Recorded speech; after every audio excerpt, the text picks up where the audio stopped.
Hello guys! So, super tagal na nung last vlog namin ni Charlotte. Parang 1 year na ata yun. And baka mag 2 years pa. Kaya susundan ko na yung vlog namin. And naisipan ko na isama kayo ngayon dahil magpapatanggal ako ng wisdom teeth. And ito yung first time ko sis. Kaya kinakabahan ako. Pero yung good thing, sa Nova Dental tayo. And alam ko magiging super safe. And ibibigay nila lahat ng informations na kailangan ko.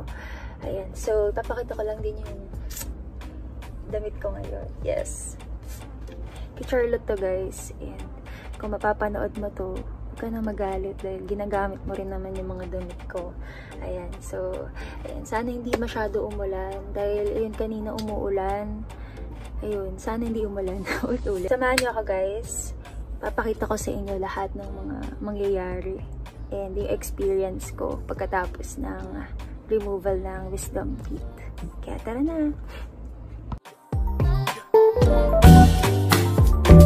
Nandito na tayo sa Ayala Mall Circuit lahat. And PCM pa yung appointment ko. So, maglalakad na kami na ako. Pero yung Nova Dental located sa 3rd floor. And ipapakita ko kaya ngayon.